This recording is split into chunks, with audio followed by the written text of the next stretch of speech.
In the spring of 1987, a 67-year-old woman named Evelyn Massey sat at a kitchen table in a pale green house on the north side of St. Louis and opened a letter from a brokerage firm downtown. The letter contained a single number. It was the total value of every investment she had accumulated over the previous 38 years. The number was $312,740. She read it 3 times. She set the letter down. She poured herself a cup of coffee. She did not call anyone. She did not tell her husband, who was in the living room watching the evening news. She did not tell her daughters, who were grown and had children of their own. She sat at that table in the same kitchen where she had stood in 1949 as a 29-year-old newlywed with no bank account in her own name, no legal right to open one, and $14 in a Maxwell House coffee tin behind the flour canister that her husband did not know existed. And she thought about every year between that kitchen in 1949 and this kitchen in 1987. Every dollar skimmed, every envelope hidden, every investment made in someone else's name because her own name was not legally recognized. Every compounded quarter that had rolled forward while she was making breakfast and mending clothes and raising children. Every single thing that had turned $14 into $312,740. While the world told her she was just a housewife, the world had been wrong. She had never been just anything, and this is the story of how she did it. Evelyn Massey was born Evelyn Carter in 1920, the third of 5 children, in a farmhouse outside Cape Girardeau, Missouri. Her father raised corn and hogs. Her mother raised everything else. 5 children, a vegetable garden that fed the family through winter, and a flock of Rhode Island Reds whose eggs funded the school clothes. Every September, Evelyn learned arithmetic at a one-room schoolhouse where the teacher, Miss Hattie, had 27 students across 8 grades and a conviction that mathematics was the only subject no one could take away from you. She learned money at the kitchen table where her mother, Martha, counted the egg money and the butter money and the apple money every Saturday morning with a pencil and a composition book and an expression on her face that Evelyn would later recognize as the look of a woman doing something she had been told she did not need to understand. Martha Carter could not vote until she was 32 years old. The 19th Amendment was ratified in 1920, the year Evelyn was born. Her mother's entire childhood, her entire adolescence, her wedding, her first 3 children were all born into a country where she had no voice in its governance. Martha Carter could not own property in her own name.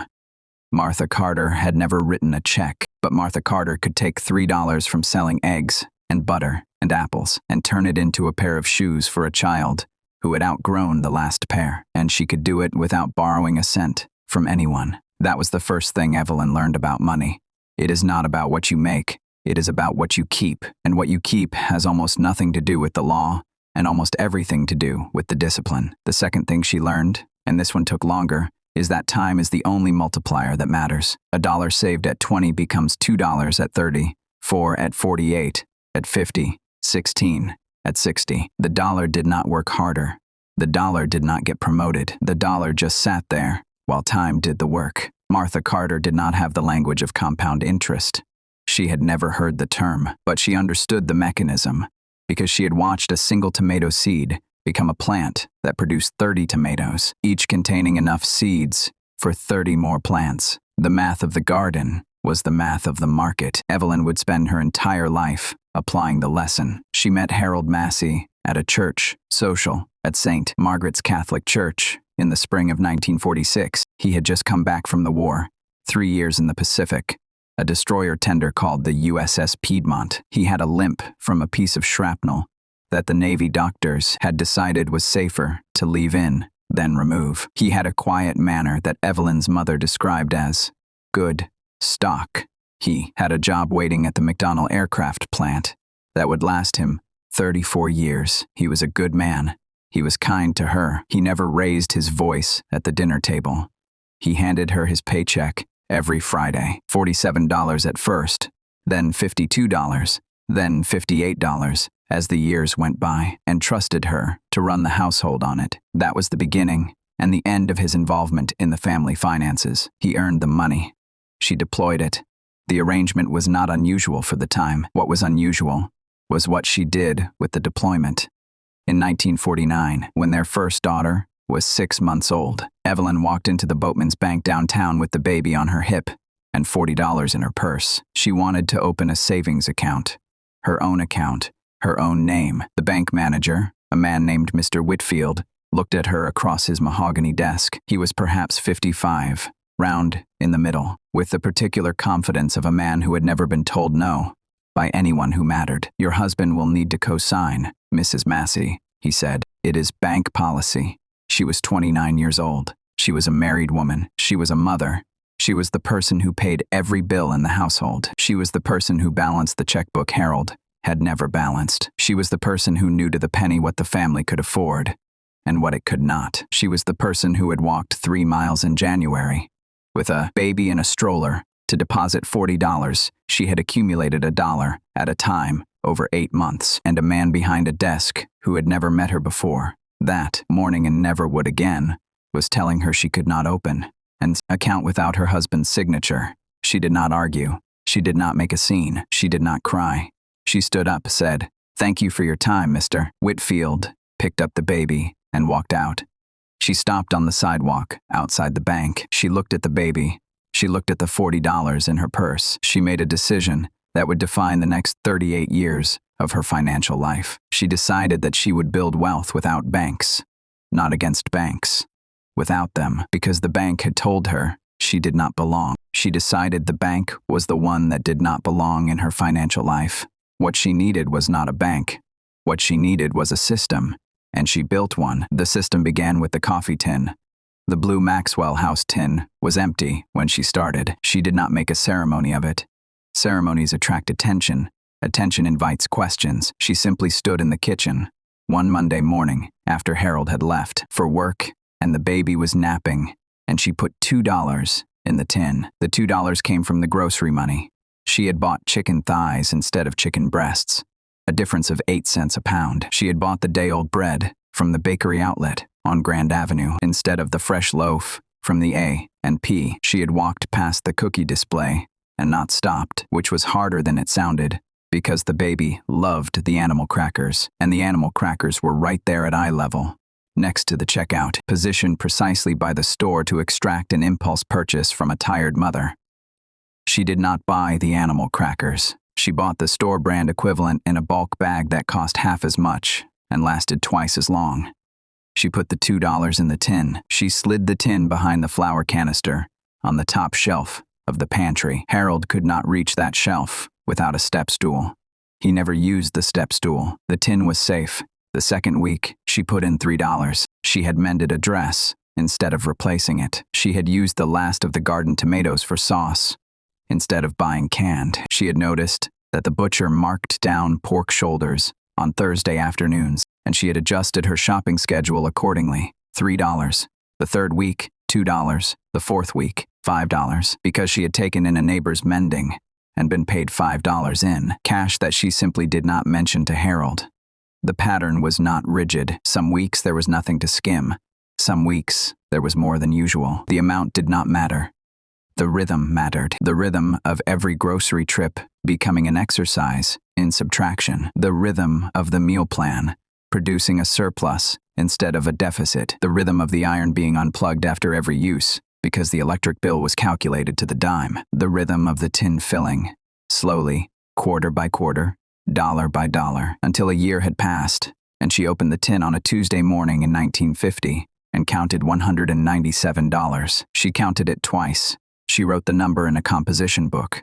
She drew a line underneath it. Then she walked into a different bank, the Mercantile Trust on Locust Street, with Harold. She told him she wanted to open a joint savings account. He signed the signature card with the same pen he used to sign everything, without reading the form, without asking what the money was for, without any awareness that his signature was the only reason his wife could access a service that should have been hers by right. He trusted her. She deposited $150. She kept $47 in the tin as a buffer. The bank account was joint in name. In practice, Harold Massey never looked at the balance, never made a withdrawal, never asked what was in it. The password was his name.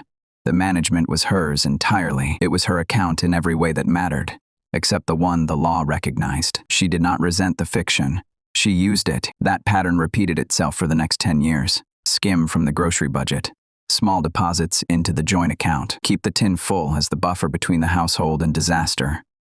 Let the balance compound. After 5 years, the account held $1,100. After a decade, $2,400. Harold thought they were doing well. He would say things like, "We're in good shape," when the Christmas bills were paid. Evelyn would nod. Harold thought the money was an accident of frugality. Evelyn knew it was the deliberate output of a system she had designed, built, and operated entirely in the margins of her domestic life. But the savings account was never the destination. It was the launchpad. Evelyn had been reading. Every Tuesday afternoon since 1957, she had walked to the public library on Natural Bridge Road. The library was a red brick building with tall windows and the particular quiet of a place where knowledge was free. Harold thought she went for the ladies' magazines, Good Housekeeping, Ladies' Home Journal, McCall's. She did read those, partly because they were expected, partly because she enjoyed them. But after 20 minutes with the magazines, she walked to the reference section. She pulled the Wall Street Journal from the newspaper rack. She sat at a carrel by the window, and she read the stock tables. At first, the columns of numbers were impenetrable, fractions instead of decimals. Abbreviations she did not recognize. UNELEC was Union Electric. PG was Procter & Gamble. T was AT&T. She decoded them patiently, the way she decoded everything. She asked the librarian for help once.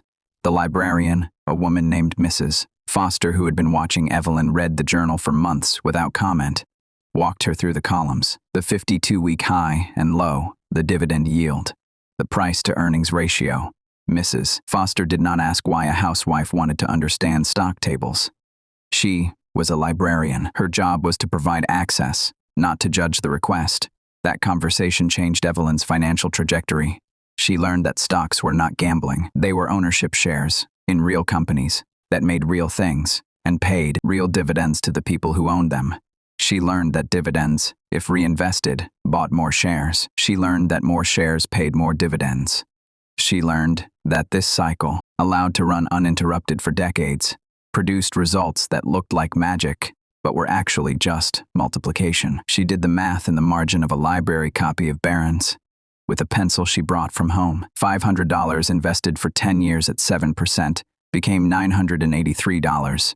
For 20 years, $1,934. For 30 years, $3,806. For 40 years, $7,489. She wrote the numbers in her composition book. When she got home, she looked at them for a long time. She was 37 years old in 1957. If she lived to 77, which was the average for women in her family, she had 40 years. 40 years of compound interest. She had never seen the future laid out so clearly. In 1960, she walked into the Mercantile Trust and asked to speak to someone about investing. The someone was a young man named George. He was 24 years old, fresh out of business school at Washington University, and visibly confused by a 40-year-old housewife who wanted to discuss dividend yields. He assumed she had been sent by her husband. She did not correct him. She asked her questions. What was the minimum to open a brokerage account? $500. What was the commission on a stock purchase? 2% or $10 minimum. What was a dividend reinvestment plan? An arrangement where the company automatically used your dividends to buy fractional shares instead of sending you a check. How did you set one up?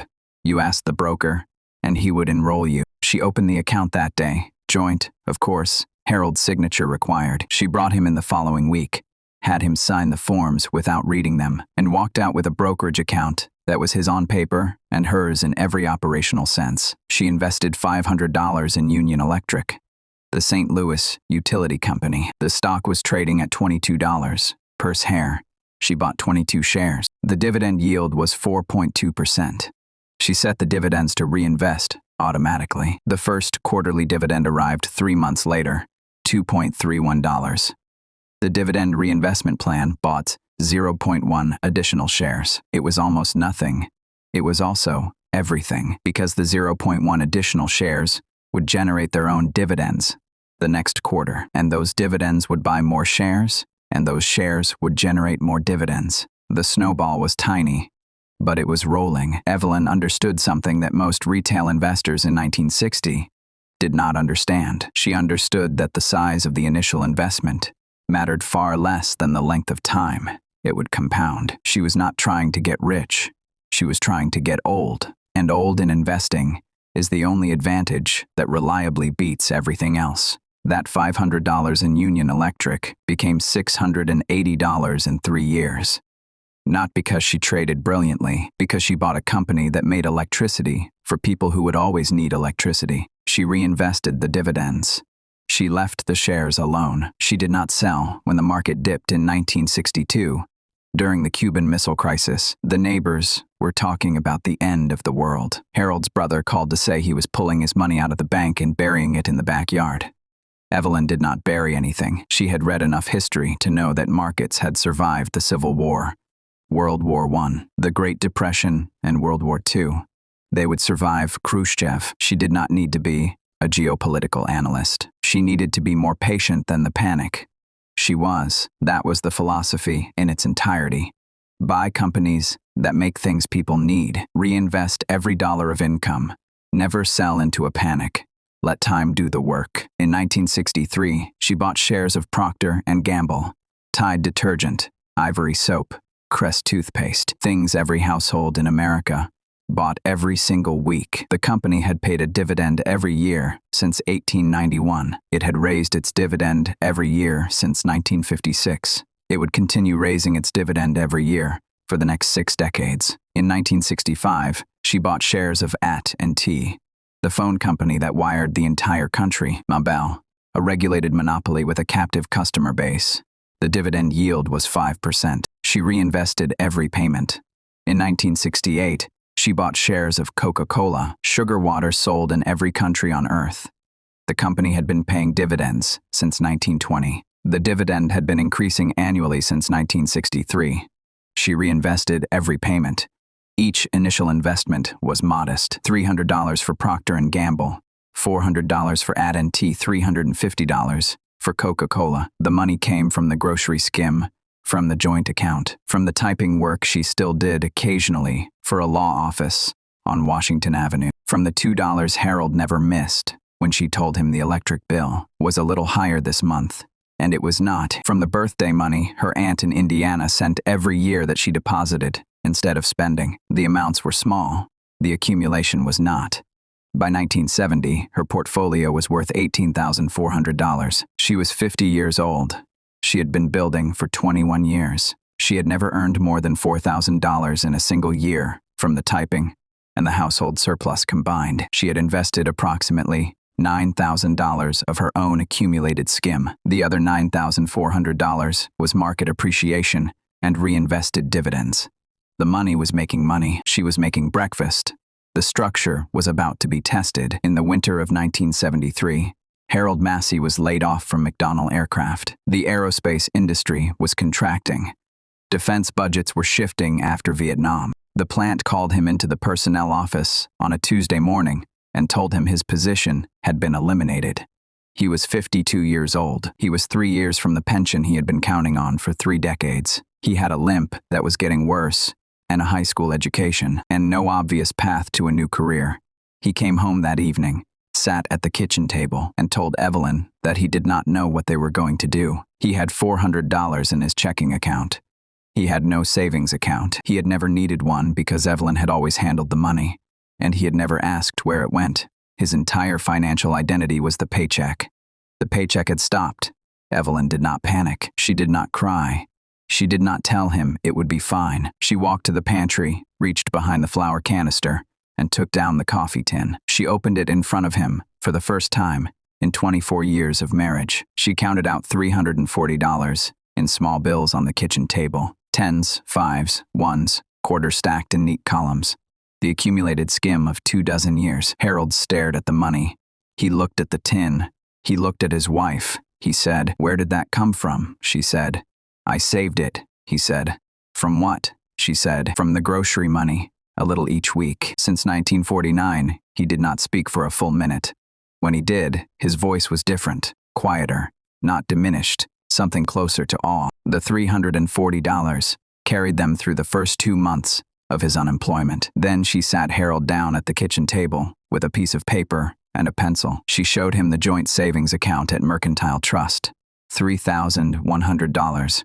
She showed him the brokerage account. She showed him the value of the stocks she had been buying in his name without his knowledge for 13 years. She showed him the dividend checks that had been arriving and being reinvested while he read the sports page and assumed his wife was reading about casserole recipes.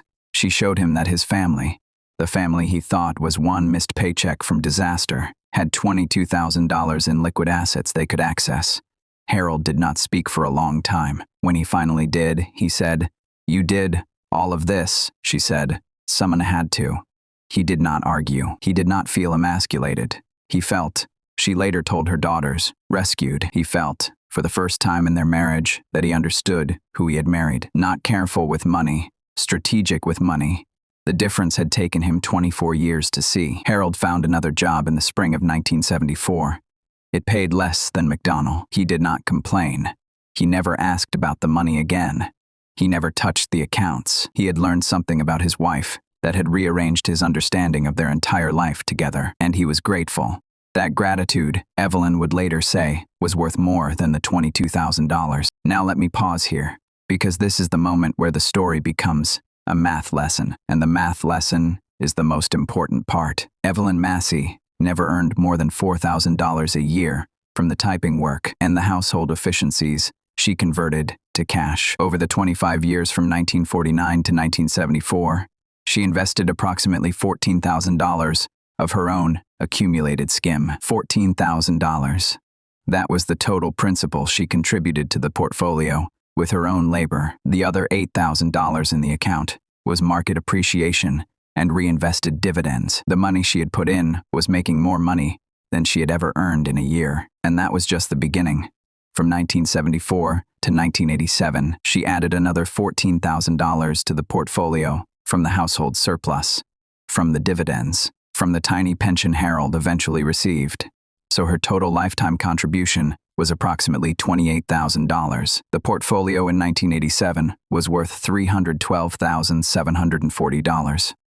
The difference between $28,000 and $312,740 is $284,740. That is the market.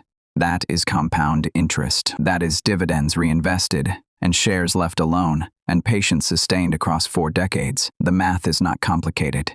If you invest $50 a month, which is $600 a year, from age 30 to age 65, and the market returns 7% annually after inflation, you will have approximately $88,000.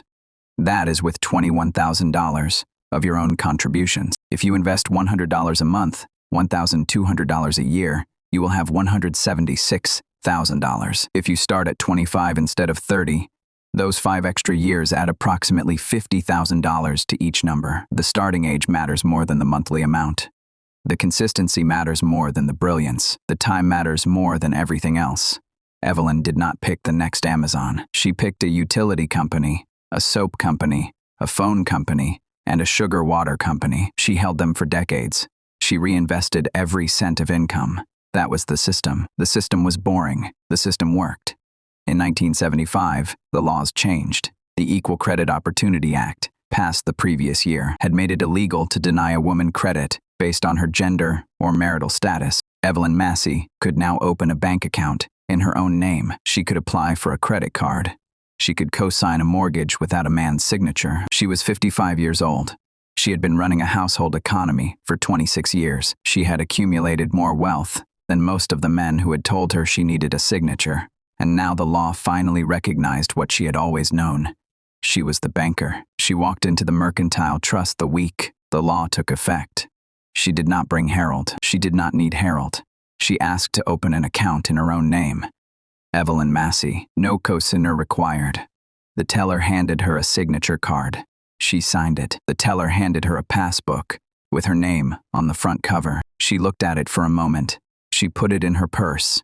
She walked out. She had waited 26 years for a piece of paper a 20-year-old today would not understand was ever necessary. She did not resent it.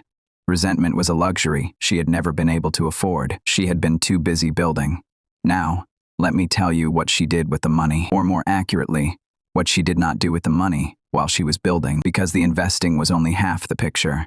The other half was the spending she avoided. Evelyn Massey lived in the same house on the north side of St. Louis for 47 years. The house cost $4,200 in 1949. She paid off the 30-year mortgage in 19 years. The interest savings alone were $3,800. She drove the same used Chevrolet for 8 years at a time. Harold maintained it in the driveway with a socket set and a Chilton manual. They bought cars in cash. They never had a car payment. She did not buy a new wardrobe every season. She bought classic cuts in neutral colors that did not go out of style because they had never been in style. A navy dress, a gray cardigan, black shoes that could be resoled. The clothes were not fashion. They were equipment. She did not redecorate the living room when the neighbors redecorated theirs. She kept the same furniture and reupholstered it herself with fabric from the discount bin at St. Vincent de Paul. She did not eat out. Restaurants were for anniversaries and graduations. Tuesday night dinner was at the kitchen table. Meatloaf, mashed potatoes, green beans from the garden. The meal cost $3. The restaurant equivalent cost $12. The $9 difference went into the brokerage account. She did not take vacations. Harold's idea of a vacation was fishing at Lake of the Ozarks. With his brother, they slept in a cabin that cost $12 a night and brought their own food. The annual vacation budget was $60. She did not keep up with the Joneses, because the Joneses, she had noticed early and never forgotten, were broke. They had the new Oldsmobile in the driveway. They had the remodeled kitchen with the Formica countertops that were the envy of the block. They had the vacation to Florida. And Mrs. Jones, Evelyn had noticed, still worked part-time at the department store at age 68, while Harold Massey had retired at 65 with a pension and a wife who had quietly built a 6-figure portfolio behind his back. The keeping up had cost the Joneses their retirement.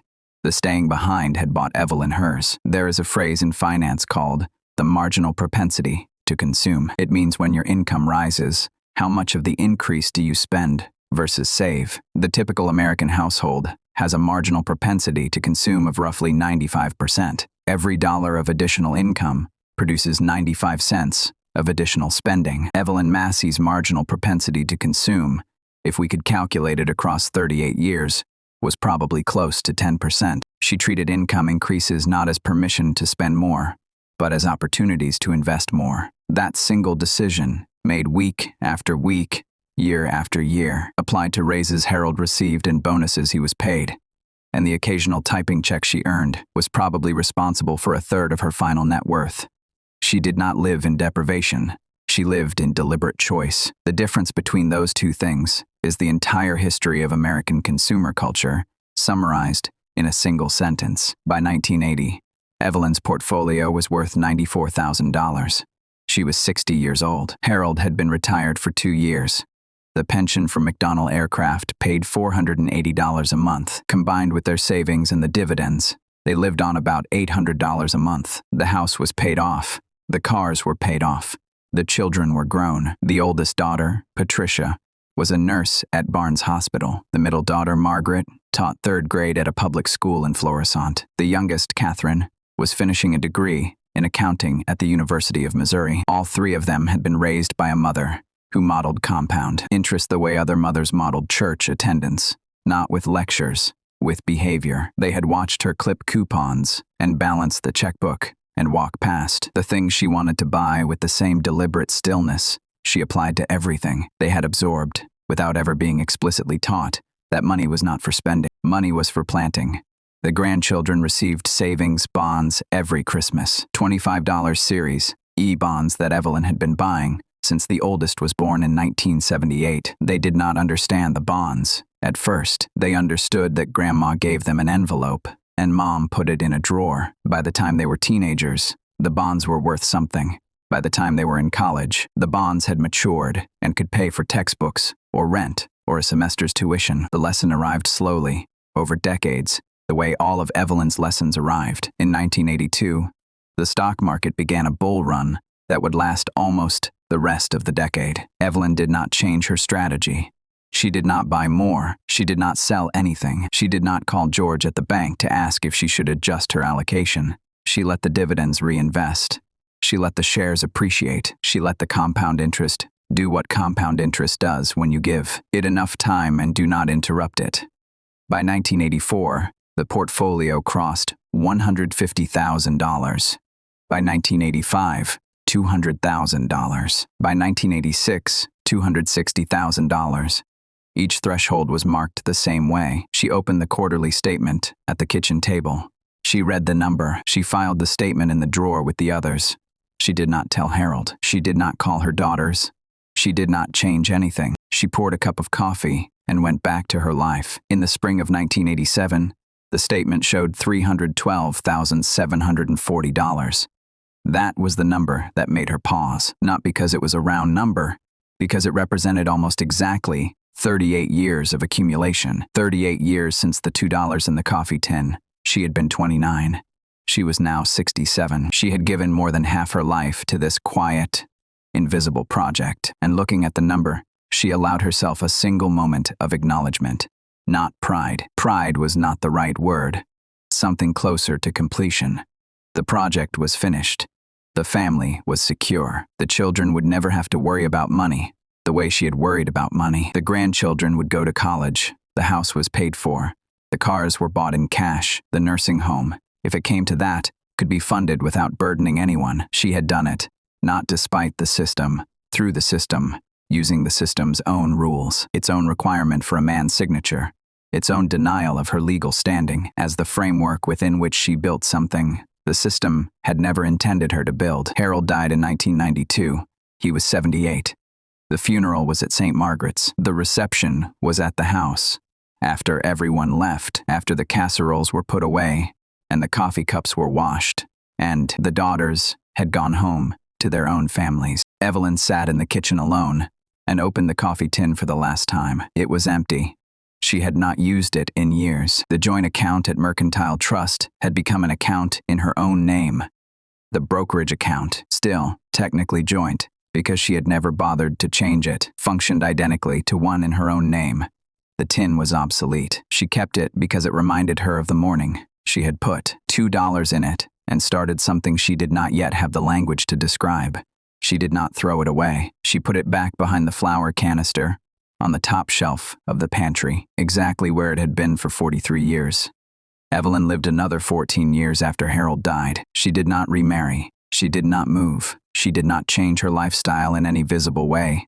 She traveled once to London with her 3 daughters and paid for the entire trip with a dividend check from Procter & Gamble that arrived the month before. 6 tickets, 6 hotel rooms, 6 dinners at restaurants she would never have entered in St. Louis. The trip cost $8,000. The dividend check was for $9,200. She told her daughters at dinner on the last night that the trip had been free. They asked what she meant. She explained the dividend. She explained that she had bought the shares in 1963, when Patricia was a baby, for $300, and that the company had been paying her every quarter for the next 38 years. And that this particular trip was paid for by one quarterly payment from a company that made soap and toothpaste. Her daughters, all 3 of them, cried, not because of the money, because they finally understood who their mother had been for their entire lives. The portfolio grew to $480,000 by the time Evelyn passed in 2006. She was 86 years old. She had outlived her husband by 14 years. She had outlived Mr. Whitfield at the Boatman's Bank by at least 30 years. She had outlived most of the assumptions the world had made about her. She left $100,000 to each of her 3 daughters. She left $80,000 in a trust for her grandchildren's education. She left the remaining $100,000 to the University of Missouri to establish the Evelyn Carter Massey Scholarship for Women Studying Finance. The scholarship application asked for a short essay on the importance of compound interest. She would have appreciated that. The first recipient was a 19-year-old from a farm town outside Jefferson City who had never heard of Evelyn Massey, but who understood because she had watched her own mother stretch a paycheck across a month. That was always too long, exactly what the scholarship was honoring.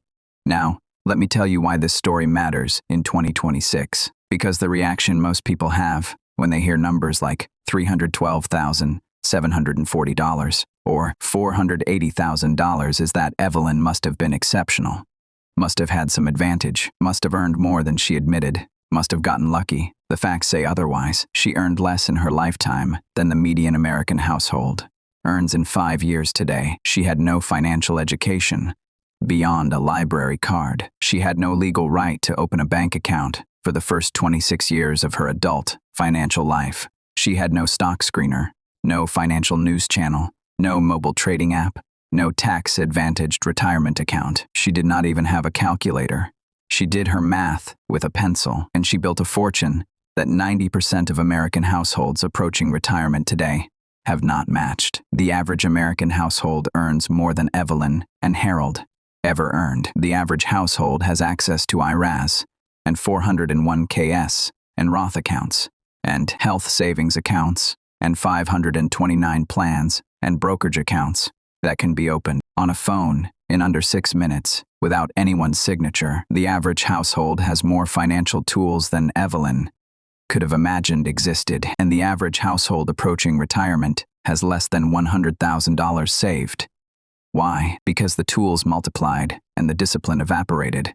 Because the friction between wanting and buying disappeared. The coffee tin was replaced by a credit card. The envelope budget was replaced by an app that rounds up your purchases and invests the spare change, which is clever marketing, but teaches you nothing about the discipline of not spending the change in the first place. The library afternoon with the stock tables was replaced by an algorithmic content feed that tells you to trade on fear, to react to headlines, to sell when the market dips and buy when it peaks, to do exactly the opposite of what Evelyn did. The patience, the 38-year patience of a woman who understood that the money was not hers to touch because she was building something her grandchildren's grandchildren would benefit from, has been replaced by a financial culture that asks what your portfolio did this quarter, this month, this week, today, right now. Refresh the screen, check the number, feel the feeling, make the trade. Evelyn checked her portfolio once a quarter when the statement arrived. She read the number. She filed the statement in a drawer. She went back to her life. She did not optimize her asset allocation. She did not tax loss harvest. She did not rebalance. She bought 4 stocks. She held them for 38 years. She reinvested the dividends. She never sold. That was the system. The system was boring. The system worked. The system requires exactly 2 things that almost no one in the modern financial world is willing to provide: the ability to do nothing and the willingness to wait. Doing nothing is the hardest financial skill. Waiting is the second hardest. Evelyn Massey mastered both before she turned 30. She started with $2 in a coffee tin. She ended with a scholarship in her name and 3 daughters who never had to worry about money the way she had worried. She did it without a bank account, without a credit card, without a cosigner, without permission from anyone, except the man who signed the form she handed him without reading. She did it inside a system that was designed to exclude her. She did it by being more disciplined than the system was unjust. And she did it quietly, patiently, invisibly, in the margins of an ordinary life that nobody on Burwood Street or Locust Street or anywhere else in St. Louis would have called extraordinary until they saw the number. Now you have seen the number. Now you know what was in the can. The question Evelyn leaves behind is the quiet one. She asked herself every Tuesday at the library and every Friday at the kitchen table, when she sat down with her pencil and her composition book and her coffee that had gone cold while she was doing the math. What are you building? Not what are you earning? Not what are you spending? Not what is the market doing today? What are you building, and how long are you willing to wait for it to grow? If this story stayed with you, share it with someone who thinks they cannot build wealth because they do not have enough to start with. Evelyn Massey started with $2. She ended with a fortune. The difference was not genius. The difference was not luck. The difference was 38 years of patience and a system that did not require anyone's permission except her own. You have the tools she never had. You have the rights she was denied. What you need is the discipline she cultivated. Build in the margins. Leave the money alone. Let the dividends reinvest. Let the years compound. The math has not changed since 1949. Only the willingness to follow it has. Be the willingness. Start the can.